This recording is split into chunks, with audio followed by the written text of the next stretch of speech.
Hello dear student, मैं चेतन sir अपने YouTube channel micro education classes से हम आज क्लास 10 का पांचवा चैप्टर जो समांतर श्रेणी है उससे शुरुआत करेंगे। इसमें बेसिक चीजों से आपको जैसे जैसे बेसिक चीजों से समझाऊंगा जो आपको सारा पूरा चैप्टर क्लियर हो जाएगा। चलो शुरुआत करते हैं। तो सबसे पहले इसी की शुरुआत करते हैं। समांतर श्रेणी होती क्या है? समांतर श्रेणी जैसे समांतर कैसे होता है? समान अंतर, ठीक है। श्रेणी यानी श्रेणी, समान अंतर, अंतर अंतर यानी बीच का जो गैप होता है। जैसे आपको पता है इनका जो ये गैप, ठीक है। समान अंतर श्रेणी मतलब जैसे आपकी सीढ़ी होती है, सीढ़ी आपको पता है कि आप चढ़ते हो तो सीढ़ी बिल्कुल बराबर इक्वल एवरेज इक्वल गैप के अनुसार होती है।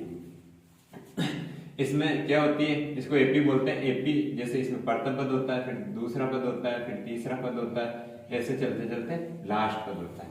इसको लास्ट पद भी बोलते हैं और हिंदी में अंतिम पद बोलते हैं, ठीक है। इसको जो A1 है इसको बोलते हैं प्रथम पद, ठीक है। प्रथम पद को आप सिंपल ए भी लिख सकते हो। जैसे आगे वाला द्वितीय पद, फिर तृतीय पद, फिर चतुर्थ पद, फिर और फिर एन को एल होता है, एल के बाद में इसको अंतिम पद भी बोलते हैं। क्या बोलते हैं? अंतिम पद, ठीक है। सबसे पहले शुरुआत करते हैं एपी। एपी कैसी होती है, क्या नहीं होती है? पहले 5.1 चैप्टर 5.1 एक्सरसाइज में तो आपके सिर्फ दे रखा है कि एपी है या नहीं। जैसे कि आपको 1, 3, 5, 7 ये एपी है या नहीं, एपी है या नहीं इसकी ज्ञात करने के लिए पहले तो प्रथम पद वही होता है जो एपी आपकी शुरुआत होती है। एपी शुरू कहां से हो रही है? या 1 से, तो ए हो गया। फिर डी क्या होता है? डी होता है हमेशा आगे वाले पद में से पीछे वाला पद माइनस करना। जैसे कि A2 में से A1 माइनस करना, मतलब आपको पता है कि ये A1 होता है, ये A2 होता है, ये A3 होता है, ये A4 होता है, ऐसे ऐसे चलता रहता है। तो आगे वाले पद में से पीछे वाला पद माइनस करना। जैसे A2 क्या है? 3, A1 क्या है? 1, तो क्या है? 2। अब जैसे आप ऐसे भी कर सकते हो कि A3 माइनस A2। देखो आगे वाले में से पीछे वाला पद माइनस हो रहा है, तो आगे वाला पद क्या है? 5 और पीछे वाला पद क्या है? 3, तो कितना हो गया? 2। तो जो ये आ रहा है ये होता है सार्वअंतर, ठीक है। इसको बोलते हैं सार्वअंतर। सार्वअंतर, अंतर का मतलब होता है सार्व यानी सभी जगह, जो इनका बीच का गैप है सभी जगह क्या होगा? 2 का होगा, इसलिए इसको सार्वअंतर, इंग्लिश में कॉमन डिफरेंस। ये प्रथम पद होता है एक का मान, ठीक है। पहले एक्सरसाइज में तो ये आपके ये समांतर श्रेणी है या नहीं है, तो आपको प्रथम पद और सार्वअंतर निकालना होता है। तो आपने प्रथम पद और सार्वअंतर निकाल लिया। जैसे प्रथम पद आपके हैं 1 और सार्वअंतर है आपके 2। अब ये चीज आपको क्वेश्चन दिया होगा कि प्रथम पद 1 और सार्वअंतर 2 है, तो आप इसकी समांतर श्रेणी ज्ञात कीजिए। मतलब समांतर श्रेणी ज्ञात कीजिए जबकि प्रथम पद 1 व सार्वअंतर 2 हो। तो हम समांतर श्रेणी कैसे ज्ञात करते हैं? समांतर श्रेणी में देखो जो आपकी समांतर श्रेणी होती है उसमें देखो प्रथम पद ये होता है, दूसरा पद होता है A+D, तीसरा पद होता है A+2D, ऐसे चलते रहता है, ठीक है। जैसे प्रथम पद आपको पता है कि प्रथम पद क्या हो जाएगा? 1 का मान, और 1 का मान हमारे पास क्या है? 1। फिर A2 का मान होता है A+D, 1 का मान है आपके पास 1 और D का मान क्या है हमारे पास? ये रहा। देखो सार्वअंतर को D बोलते हैं और प्रथम पद को क्या बोलते हैं? A। तो D का मान क्या है हमारे पास? D का मान है हमारे पास 2, तो ये लो 2, 1, 2, 3, ठीक है। फिर तीसरा पद ज्ञात करेंगे। आपको 3 पद की ज्ञात करने के लिए बोलते हैं कि एपी के कितने पद ज्ञात करने होते हैं? 3 पद ज्ञात कीजिए, ये क्वेश्चन होता है आपके, ज्ञात कीजिए, ठीक है। मतलब आपको प्रथम पद 1 दिया हुआ है, सार्वअंतर 2 दिया हुआ है, तो एपी के 3 पद ज्ञात कीजिए। तो पहला पद तो अपन ने निकाल लिया, दूसरा पद अपन ने निकाल लिया, तीसरा पद होगा A+2D। तो 1+2, ये तो 2 वाला 2, और D का मान क्या है? ये 2, ये D का मान है, ठीक है। ये 1 का मान पहले गुणा होता है, 2 2 जा 4 और 1 और 4 5 हो गए। तो अपनी एपी क्या बनी? 1 3 5, ऐसे चलता रहेगा। जो ये देख सकते हो आप, एपी निकल गई वापस। ठीक है। अब ये हो गया देखो समांतर श्रेणी से अपन ने प्रथम पद और सारों निकालना सीख लिया, और सारों और प्रथम पद से अपन ने क्या निकालना सीख लिया, एपी। एपी का 3 पद, 4 4 5 ऐसे निकाल सकते हो। अब जैसे आपके पास क्वेश्चन हो कि आपको एपी दे रखी है, एपी दे रखी है आपको 3 8 13 कि कौन सा पद या कौन सा पद 78 है। अब आपको ये ज्ञात करना है कि समांतर श्रेणी में 78 आता है या नहीं आता है। तो इसका एक सूत्र होता है। सूत्र क्या होता है? सूत्र होता है अंतिम पद वाला। ठीक है, अंतिम पद वाला a प्लस कोष्टक n माइनस 1 d। अब चलो मैं इस सूत्र के बारे में बता देता हूं आपको क्या क्या चीजें होती है।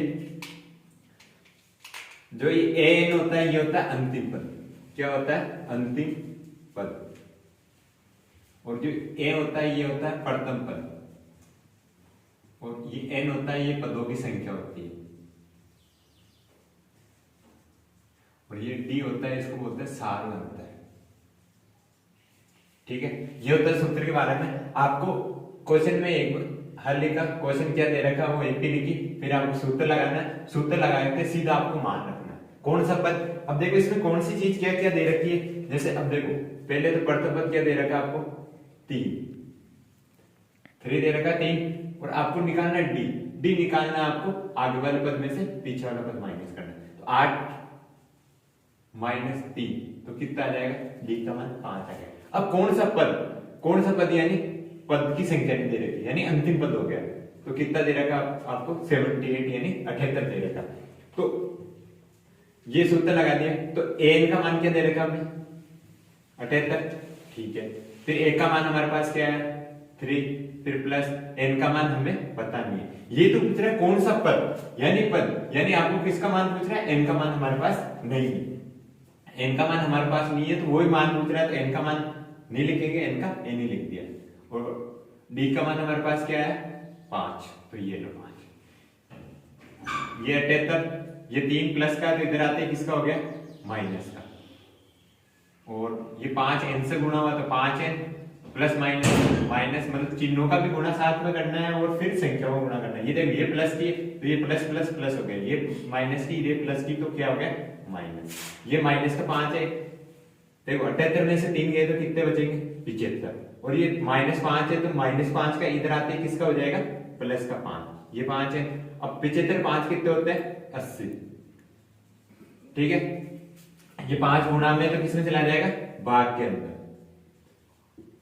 तो 5 से अपन काट देंगे। देखो 5 के बारे में 8 तो आता नहीं है, 5 के बारे में 5 आता है कितनी बार में? एक बार आता है। फिर 3 बचे तो 30 हो गए पीछे, तो कितनी बार चला जाएगा? 16 बार। तो इनका मान कितना आ जाएगा? 16। यानी इस समांतर श्रेणी का कौन सा 16वां पद कितना है अपने पास? 78 आएगा।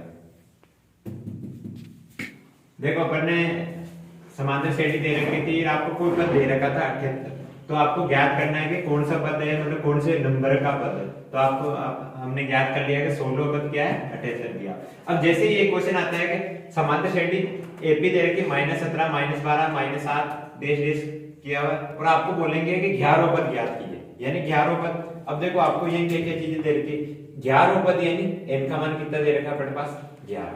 और प्रथम पद जहां से एपी शुरुआत होती है, शुरू कहां से हो रहा है? 17 से। ठीक है, डी हो जाएगा आपके पीछे वाली संख्या में, मतलब कि a2 -a1। तो a2 का मान क्या है? -12। तो माइनस, देखो माइनस माइनस मिलके क्या हो गया? प्लस। तो क्या आ जाएगा? 17। यहां ध्यान रखना, देखो ये माइनस और a1 का मान अपने पास क्या है? -17। तो ये माइनस माइनस मिलके क्या होगा? प्लस हो गया, तो प्लस का 17 हो गया। ठीक है, तो इसका डी का मान क्या आ गया? 5। आपको कुछ नहीं करना, सीधा आपको सूत्र लगाना है कौन सा? अंतिम पद वाला। अंतिम पद वाला an प्लस a प्लस कोष्टक n-1 d। ठीक है, an बराबर a प्लस कोष्टक n-1 d। आपको जो जो मान दे रखा वो मान रख दो। जैसे an का मान हमारे पास n का मान दिया हुआ है, तो n का मान कितना है हमारे पास? 11 लिख दिया। a का मान -17 प्लस n का मान 11 दे रखा है अपने n का मान, फिर माइनस का माइनस और d का मान है 5, ये हो जाएगा -17। 11 में से 1 गया तो 10, -17, 10 पंजे 50। देखो एक संख्या प्लस में एक संख्या माइनस है, इसका नियम होता है कि विपरीत चिन्ह, एक संख्या प्लस में और एक संख्या माइनस में होती है तो वो हमेशा क्या होता है, वो हमेशा क्या होता है, घटते हैं। ठीक है, और समान चिन्ह या दोनों माइनस की संख्या रहे या दोनों प्लस की संख्या रहे तो हमेशा क्या होते हैं, जुड़ते हैं। तो यहाँ घटेगा, कितना आ जाएंगे 33। अब देखो चिन्ह किसका आएगा, वो डिसीजन करता है कि संख्या कौन सी बड़ी है, 17 बड़ा है क्या 50 बड़ा है। तो देखो 50 बड़ा है और 50 किस चिन्ह का, प्लस का, तो ये संख्या किसकी आएगी, प्लस की आएगी। ठीक है, तो अब ये इसका आंसर होगा। ठीक है, मतलब कि इसका 11वां पद क्या है, 33 है, ये इसका आंसर होगा। ठीक है, ये दोनों तरीके से हो गए। जैसे आपको इसमें पद निकालना, मतलब पद दे दिया है वो पद निकालना, और इसमें आपको पद दे रखा है और आपको निकालना वो कौन सा पद है, तो ये हो गए। ये देखो एक मेथड तो ये हो गया कि प्रथम पद से सारवंतर निकालना समांतर श्रेणी से, फिर सारवंतर और प्रथम पद से आपको समांतर श्रेणी निकालना। फिर ऐसा क्वेश्चन आएगा कि एपी दे रखी है, आपको कौन सा पद दिया हुआ है, तो वो कौन से नंबर का पद यानी पदों की संख्या निकालनी है, तो वो हो गया। अब आपको अंतिम पद यानी वो पद बताना कि नंबर बता देंगे 11वां, अधिकतर एग्जाम में 11वां 12वां 15वां 30वां ऐसे पद आते हैं, ज्यादा बड़े पद नहीं आते, तो वैसे आपको मान लिख के करना होता है। जैसे अब इस 5.1 और 5.2 एक्सरसाइज में एक क्वेश्चन और आता है जो क्वेश्चन यही है, एपी ज्ञात कीजिए। मतलब आपको क्या निकालनी है, एपी निकालनी है। एपी में कौन से, प्रथम पद, दूसरा पद और तीसरा पद निकालना है। एपी के 3 पद निकाल लोगे तो आपको समांतर श्रेणी हो जाएगी। ठीक है, अब आपको क्या क्या दे रखा है, जिसका तीसरा पद यानी A3। ठीक है, A3 का मान कितना दे रखा है आपको 5, 7वां पद A7 का मान क्या दे रखा है 9। मतलब आपको 2 पद दे रखे हैं लेकिन आपको समांतर श्रेणी नहीं, तो इसमें आपको A दे रखा है, न आपको D दे रखा है, न A दे रखा है, न D दे रखा है। तो आपको पहले सबसे पहले A और D निकालना है। A D निकालने के लिए आपको सबसे पहले इसमें जो दे रखा है आपको अंतिम पद का सूत्र लगाना होगा। अंतिम पद का सूत्र होता है an बराबर a प्लस कोष्टक n माइनस 1 d। अंतिम पद का इसलिए लगाना है क्योंकि कोई भी पद ज्ञात करते हैं अपन तो कौन सा सूत्र लगता है, अंतिम पद वाला। तो देखो सबसे पहले इसमें लेते हैं, तो a3 5 है, तो इसमें n का मान क्या होगा 3। ठीक है, अब इसमें a7 9 है, तो इसमें n का मान कितना 7। ठीक है, तो आपको ऐसे करना है। देखो n की जगह हमने क्या लिखा है 3, a का हमारे पास मान नहीं है, प्लस n की जगह हमारे पास है मान और d का मान हमारे पास नहीं है। अब यहाँ भी देख लो a7 a प्लस यहाँ a का मान नहीं है, ओनली n का मान है, तो n का मान हम लिख रहे हैं। ठीक है, देखो जिसका मान दे रखा है वो मैंने लिख दिया। अब आपको पता है कि A3 का मान हमारे पास क्या दे रखा है 5a। अब 3 में से एक क्या आएंगे तो क्या बचेंगे 2। A7 का मान हमारे पास क्या दे रखा है 9। a प्लस 7 में 7 क्या है 6 यानी 6d। अब देखो ये समीकरण नंबर 1 और ये समीकरण नंबर 2। ठीक है, इस समीकरण को आप 2 या 3 विधियों से कर सकते हो। जैसे पहली विधि विलोपन विधि होती है, फिर प्रतिस्थापन विधि होती है, फिर वज्रगुणा विधि होती है। जो हम तीसरे चैप्टर में पढ़ेंगे उसमें सारी आपको विधियां मैं एक्सप्लेन कर दूंगा। अभी तो मैं सीधा सिखा रहा हूँ आपको विलोपन विधि। क्यों, इसमें पूरी के अंदर आपको विलोपन विधि लगानी है। जैसे एक विलोपन विधि का मतलब होता है एक चीज का विलोप करना। एक चीज का विलोप करना है तो आपको देखो विलोप कैसे करना है मैं अभी इस क्वेश्चन में समझ जाऊंगा।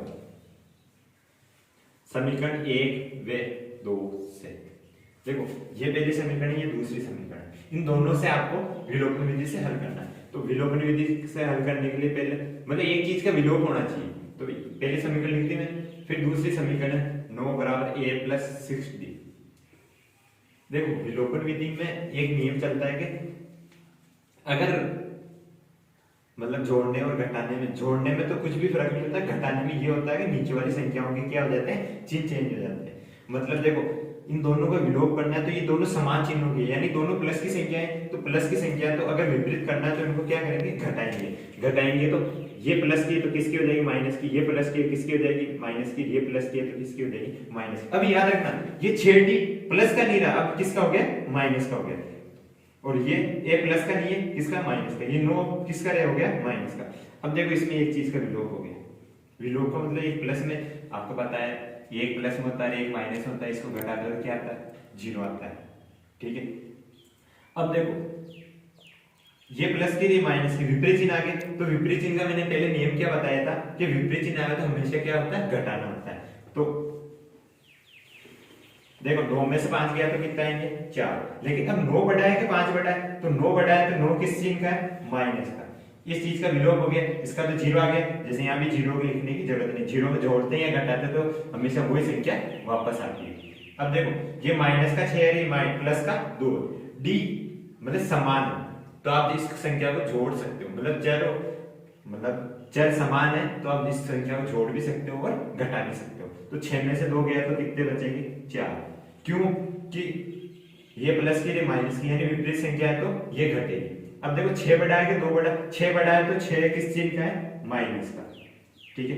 अब देखो ये d का d, ये माइनस के 4 है, गुणा करना, ये किसके अंदर चला जाएगा, भाग के अंदर, कितनी बार कट जाएगा, एक बार, तो d का मान हमारे पास क्या है, 1, ये आया अपने पास d का मान। d का मान से अपन क्या निकालेंगे, 1 का मान, 1 का मान निकालने के लिए यहां लिखोगे d का मान समीकरण।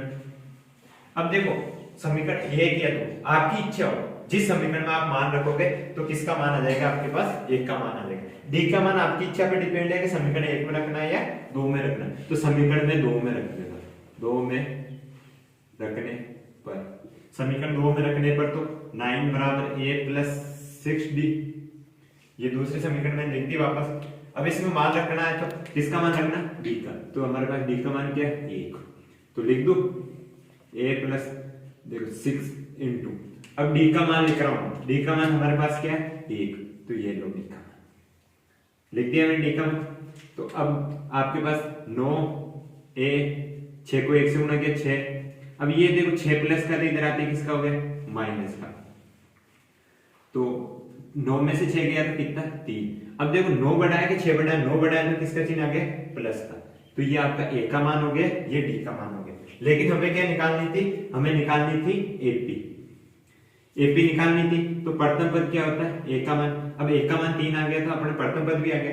अब दूसरा पद क्या होता है, a प्लस d होता है, तो a का मान होता है 3 और d का मान हमारे पास क्या दे रखा है, 1, तो दूसरा पद क्या आ गया, 4।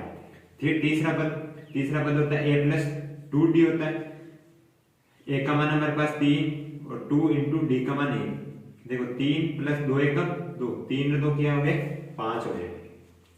तो अपनी समांतर श्रेणी क्या आई, समांतर श्रेणी यही है अपनी समांतर श्रेणी। देखो पहला पद तो आया अपने 3, दूसरा पद आया अपने 4, तीसरा पद आया 5, ऐसे चलती रहेगी, ये हुई अपनी समांतर श्रेणी। अब देखो 5.1 और 5.2 में जितने भी तरीके के सवाल है वो मैंने सारे एक्सप्लेन कर दिए। सिंपल सवाल अगर 1 नंबर में आता है तो ये आएगा कि इससे AP से समांतर श्रेणी है तो उससे आपको प्रथम पद और सार अंतर निकालना होगा। और यह क्वेश्चन आ सकता है कि आपके सार अंतर और प्रथम पद दिया हुआ है, उससे आपको क्या निकालनी, AP निकालनी। ये तो होता है सिंपल 1 नंबर के चांस होते हैं एक आध नंबर में आने। अब ये क्वेश्चन हुए, ये 2 क्वेश्चन हुए, ये हमेशा 2 या 3 नंबर के आने की गुंजाइश होती है इन क्वेश्चनों में। जैसे आपको समांतर श्रेणी दे रखी है, कौन सा पद निकालना है, कौन सा पद दे रखा है आपको 78, तो उसमें पदों की संख्या ज्ञात करनी है। इसमें पदों की संख्या, इसमें वो पद ज्ञात करना है। जैसे इसमें पदों की संख्या दे रखी है लेकिन आपको क्या ज्ञात करना है, पद ज्ञात करना है। इसमें पदों की संख्या और इसमें पद ज्ञात करना है। और इसमें आपको AP ज्ञात करनी होती है, जिसमें आपको कोई सा भी बीच वाले कोई से भी पद दे दे, दूसरा तीसरा ऐसे पद दे देते हैं, आपको उस हिसाब से ये निकाल सकते हो। आपको समीकरण 2 पद दे रखे तो 2 समीकरण बनाओ और इसको एक दूसरे से विलोपन विधि, विस्थापन विधि, प्रतिस्थापन वैसे हल कर सकते हो आप। तो इससे आपको एक चीज का विलोप हुआ है, ऐसे निकाल दिया तो d का मान है 1, d का मान दूसरी समीकरण में आप या 2 के बजाय 1 में भी मान रखोगे तो भी आपका एक का मान हमेशा सेम ही आता है। आपको इस समीकरण या इस समीकरण में जिसमें आपकी इच्छा हो उसमें मान रख सकते हो। जैसे आपको पता है एपी का प्रथम पद, द्वितीय पद और तीसरा पद ये होता है, तो प्रथम पद a बराबर 3 हो गया, जो ये रहा 3, और फिर a प्लस d होता है। देखो a का मान तो 3 है और d का मान 1 लिख दिया, हो गए 4। फिर a प्लस 2d, देखो a की जगह तो मैंने 3 रख दिया, 2 की जगह 2 और d की जगह 1, तो 3 प्लस 2 कितने हो गए 5। तो हमारी समानता शेडी कितनी हुई 3 4 5, और ये अपना फाइनल आंसर जो आपके 2 या 3 नंबर के क्वेश्चनों में आने की गुंजाइश होती है। आज की क्लास यही खत्म होती है। जो इसकी 5.3 प्रश्नावली है वो अगले वीडियो में हम उसको भी अच्छे तरीके से समझाएंगे और कोशिश करेंगे बिल्कुल शॉर्ट, मतलब बिल्कुल सिंपल तरीके से समझाए जो आपको अच्छे से समझ में आ सके। आज की क्लास खत्म होती है। अगर आपको ये वीडियो अच्छा लगा तो please like and share and subscribe करें my channel micro education classes. Thank you.